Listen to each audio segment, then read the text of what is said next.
Hey, Dan Taylor here. I'm going to make some creosote oil today. Creosote oil is used for any kind of sun damage. It has anti-carcinogenic properties, and it's just, in general, a really good thing to have around the house. So what I've done here is I've started with the creosote bush, which you may recognize, part of the Sonoran Desert. They're all over the place. I've cut a bunch of branches off, as you can see here, and they're being stuffed into a milk crate, and I'm going to wash them here in a little bit. Okay, so we've trimmed a bunch of creosote off the bush. Tried to get most of the big stalks out of there, and you can see that they're mashed into this milk crate, and the smashing of them is actually part of the bruising process that brings out the oils that are important in the good medical properties of creosote oil. So I'm mashing them into this milk crate here. They're pretty compacted, or I should say impacted, into this crate here, and then we're going to wash them up.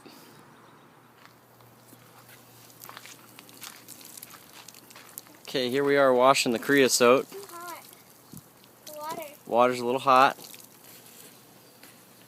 That's a hose in the summertime in Tucson, Arizona. Hot. Spray them good there.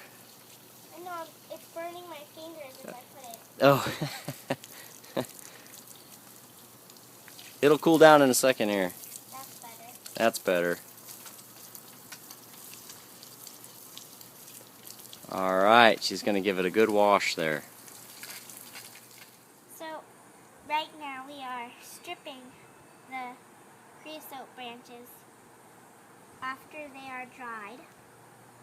You take it, hold it upside down like this, and you just strip it. And just get everything off.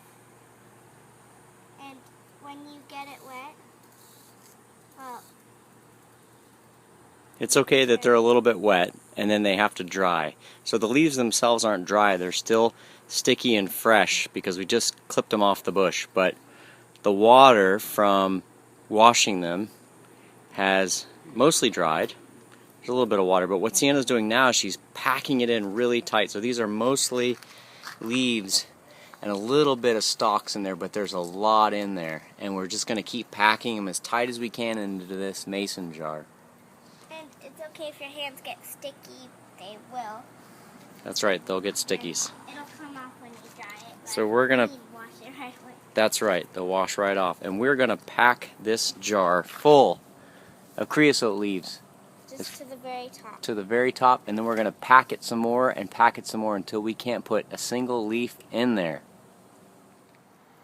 Okay, so what we've done here is we've put as many leaves in this jar as we'd like, and as a matter of fact, I took a mallet like this one and I compacted the leaves really tightly in there, so there's just a ton of them in there.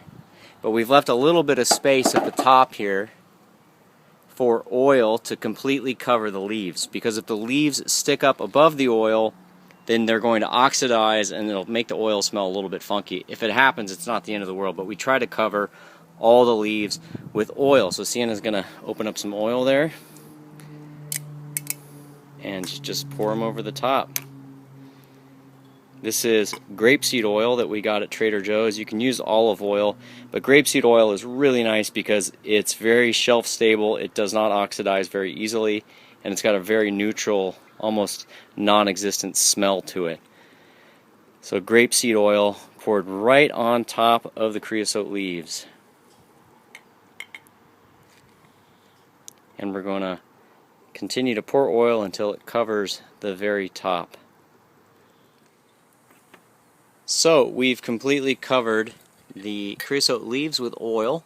The oil is on the top of the leaves, so none of the leaves are sticking out, because again, if they stick out, they'll oxidize, they'll turn black, and they make the oil smell a little bit funky. If that happens to your batch, it's no big deal, but we try to avoid it. We're also keeping around these great oil bottles because that's what we're going to transfer it back into when it's all done. Okay, we've put the lid on here, tighten it down, and this is where the magic happens. We're going to take this bottle and we're going to go put it in the sun. We're going to put it in an area that doesn't get shade if possible, so that it's baking in the sun for a full 24-hour period. So we need sun and moon. And the magic is that the oil will distill the essential oil out of the creosote leaves so that it infuses the grapeseed oil with creosote. And then we're going to strain it off tomorrow and we'll have fresh creosote oil. Wonderful. So it's been a full 24 hours and our creosote oil has been cooking in the sun, and it's had a little bit of moon. It sat outside for one full day. I've already filled up one bottle with it using a funnel, and I'm going to continue to fill this next bottle here. What I've done is tip the jar over because the leaves will be so saturated with oil that you're going to have to tip the bottle upside down and let it sit for a little bit to allow the oil to strain to the bottom of it. Then I'm going to remove the cap, and I'm going to use this funnel to continue to fill this bottle to the top, and any other oil that's left, of course, I'm going to put it in another bottle. Now this stuff will remain shelf stable for up to 4 years. I've had some for a little over 4 years and it's still pretty darn good. So no worries about having to refrigerate it. Just keep it out of the sunlight and keep it inside. And there's just all kinds of really good uses for creosote oil. Pretty darn easy, and you'll really enjoy the process, and boy, it smells great. So enjoy using your creosote oil, and please remember it's for external use only. It's not for cooking, it's not for eating. And you can read more on my website about some of the uses of creosote oil for external application. Have fun.